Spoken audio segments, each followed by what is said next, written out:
পাহাড়ের উপরে যে গির্জার মধ্যে একজন ইবাদত করে আল্লাহর ওলি, ওই আল্লাহর ওলি আমার পেটের সন্তান। বাবা নাউজুবিল্লাহ বলেন। এবার লোকজন বলতেছে এত বড় ভণ্ড, উপরে ফিটপাট ভিতরে সদরঘাট।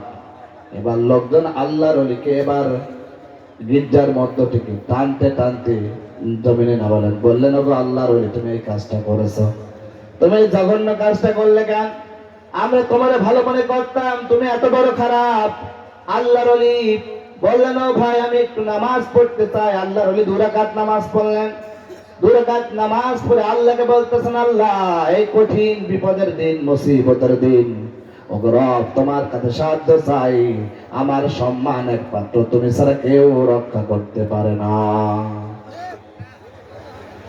ও আমার ঘরে বুখারী বর্ণনা থেকে আমি বলতেছি। এবার এবার আল্লাহর ওলি নামাজ শেষ করলেন। নামাজ শেষ করার পরে মেয়ের পেটকে উদ্দেশ্য করে বললেন, ও মেয়ের পেটের সন্তান, তুমি যদি এক আল্লাহর সৃষ্টি হয়ে থাকো, ও মেয়ের পেটের সন্তান, আজকে তুমি কথা বলবা। মুফাসসিরদের বর্ণনায় পৃথিবীর মধ্যে 3 জন সন্তানকে আল্লাহ অস্বাভাবিক অবস্থায় কথা বলার শক্তি দিয়েছেন। এক নম্বর ছিলেন ঈসা পয়গম্বর। মরিয়ম আলাইহিস সালামের যখন সন্তান হলো আল্লাহর পক্ষ থেকে নিয়ামতের মাধ্যমে, কুদরতের মাধ্যমে, এবার এলাকার কাফেরা বলল, ও মরিয়ম, তোর যে পেটের সন্তান, তোর তো স্বামী নাই, তোর পেটের সন্তানের বাবাকে। মরিয়ম আলাইহিস সালাম কাফেরদের বললেন, ইশারা করে বোঝালেন, আমি ফাস্টিং রোজায় আছি, আমার সন্তান ঈসাকে তোরা জিজ্ঞাসা কর। এবার কাফেরা বলতেছেন, তোর সন্তান তো কথা বলতে পারে না, একদিনের বাচ্চা। মরিয়ম আলাইহিস সালাম বারবার ইশারা করে বলে, আমার সন্তানকে জিজ্ঞাসা কর। এবার কাফের ঈসাকে যখন জিজ্ঞাসা করলেন, ঈসা পয়গম্বর একদিনের বাচ্চা, একদিনের সন্তান, অটোমেটিক ভাবে কথা বললেন। আল্লাহু আকবার বলেন। ঈসা পয়গম্বর বলতেছেন, ও কাফেররা, আল্লাহর পক্ষ থেকে আমি বিশেষ সৃষ্টি, আমার মা মরিয়ম একজন সৎ চরিত্রবান মহিলা। মুফাসসিরদের বর্ণনায় 1 নম্বর ঈসা পয়গম্বর সেদিন কথা বলেছিলেন, একদিনের সন্তান।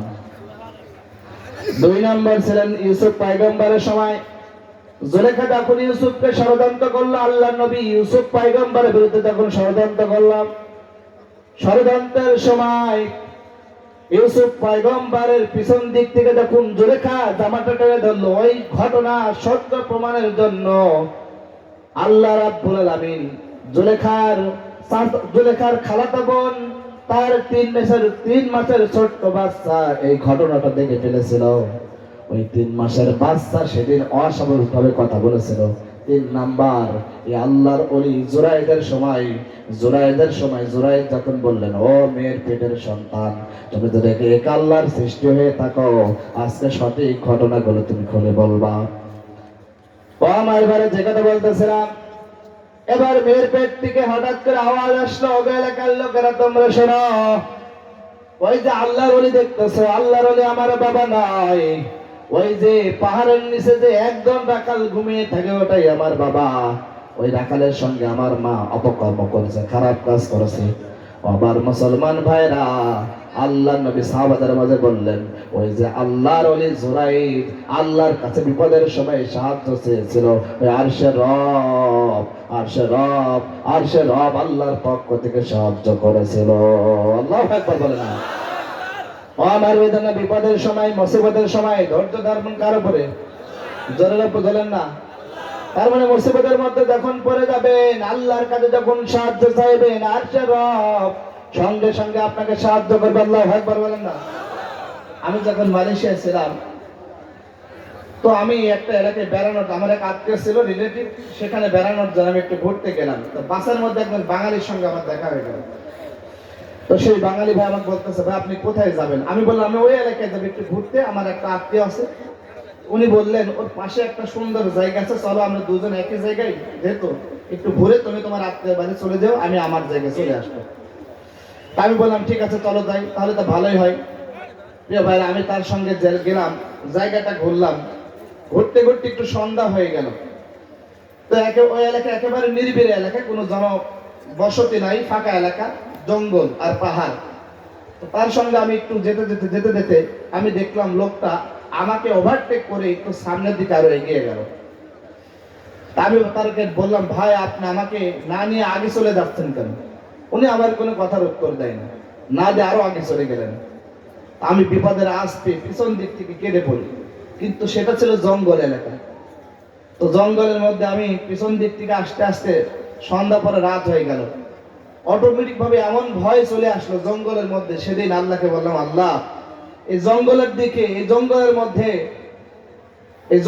মধ্যে আল্লাহ আর যদি সিংহ বাঘ আমাকে খেয়ে ফেলে, আমার লাশটাও বাংলাদেশে যাবে না। ও রব, তুমি আমাকে সাহায্য করো, আমাকে হেফাজত করো, রক্ষা করো। প্রিয় ভাইরা, মাহফিলের প্যান্ডেল থেকে বলতেছি, জঙ্গলের মধ্যে একটু যাওয়ার পরে দেখলাম বিশাল একটা পাঁচিল, বিশাল একটা বড় পাঁচিল। তো পাঁচিলে খুব লাফ দিয়ে সেখানে পাঁচিলের উপর উঠলাম। ওঠার পরে দেখতেছি পাঁচিল থেকে আরো নিচে অনেক গভীর। আল্লাহু আকবার বলে সেখানে ঝাঁপ দিলাম। ঝাঁপ দেওয়ার পরে নিচে নামলাম। একটুখানি যাওয়ার পরে দেখলাম একটা কনস্ট্রাকশন এলাকা, সেখানে কাজ চলছে কনস্ট্রাকশনের। কয়েকজন রাশিয়ান নাগরিক সেখানে ব্যাডমিন্টন খেলছে রাতের আধারে। আমি কিছু ইংলিশ ভাষা জানতাম, আমি তারে আমার ভাষায় বললাম, ভাই আমি তো বিপদের মধ্যে পড়ে গেছি,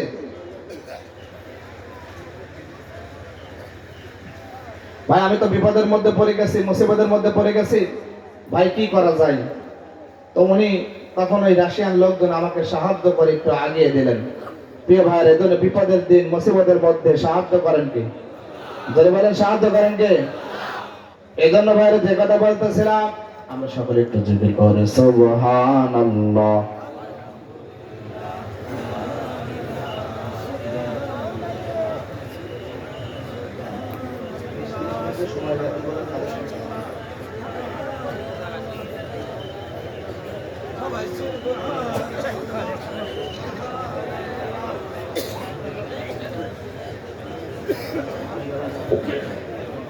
ও আমার ভাই, যে কথা বলতেছিলাম এর জন্য বিপদ, এর জন্য বিশ্বনবীকে আল্লাহ রাব্বুল আলামিন সান্ত্বনার বাণী শুনেন। আল্লাহ বললেন, ওয়াদ-দুহা ওয়াল-লাইলি ইযা সাজা মা ওয়াদ্দাআকা রাব্বুকা ওয়া মা ক্বালা ওয়ালাল আখিরাতু খায়রুল লাকা মিনাল উলা।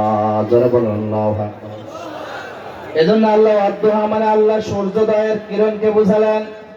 আল্লাহ শপথ করলেন দিনের, আল্লাহ শপথ করলেন সূর্যের। ওয়াদ-দুহা মানে আল্লাহ বুঝালেন নবী, এই কোরআন যেমন নাজিল হয়, ওয়াল-লাইলি ইযা সাজা, নবী এই কোরআন নাজিল হওয়ার বন্ধর দরকার আছে গো নবী। ও নবী, আপনার শরীরকে একটু স্বাভাবিক করার জন্য আল্লাহ ইচ্ছাকৃতভাবে ও নবী কোরআন নাজিল বন্ধ করলেন। মা ওয়াদ্দাআকা রাব্বুকা ওয়া মা ক্বালা, ও নবী আপনার রব আপনারে ভুলেন নাই, ও নবী আপনারে পরিত্যাগ করেন নাই। ও নবী আপনি হতাশ হবেন না, নিরাশ হবেন না। ওয়ালাল আখিরাতু খায়রুল লাকা মিনাল উলা। ও নবী অতীতের প্রতিটি সময়ের চাইতে ভবিষ্যতের প্রতিটি সময় আপনার রব আপনার জন্য উত্তম রেখেছেন। আল্লাহু আকবার বলেন না। প্রিয় ভাই, মুফাসসিরদের বর্ণনায় এখানে আল্লাহ আরবিতে কাল বলতে দুইটা বোঝালেন। মুফাসসিরদের বর্ণনায় এখানে কাল দুইটা হলো, একটা অতীত এবং আরেকটা ভবিষ্যৎ। ইংলিশে কাল তিনটা, কয়টা? তিনটা, পাস্ট প্রেজেন্ট ফিউচার। বাংলাতেও তিনটা, অতীত বর্তমান ভবিষ্যৎ। কিন্তু আরবিতে মুফাসসিরদের বর্ণনায় আরবিতে দুইটা। এই যে আমি যে কথাটা বললাম এটা অতীত হয়ে গেল, যেটা বলি নাই সেটা ভবিষ্যৎ। বোঝেন? এজন্য আল্লাহ বোঝালেন, আলাল আখিরাতু খায়রুল লাকা মিনাল উলা।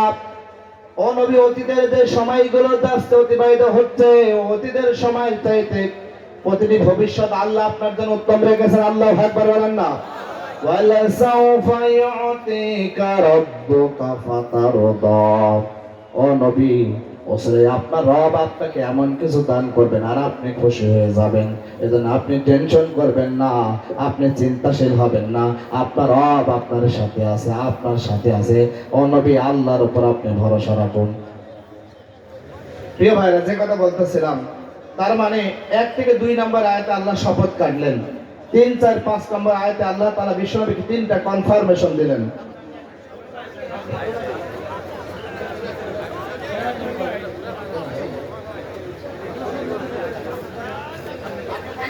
প্রিয় ভাইরা, যে কথা বলতেছিলাম, 6, 7, 8 3টা আয়াতে আল্লাহ তাআলা বিশ্বনবীকে বললেন,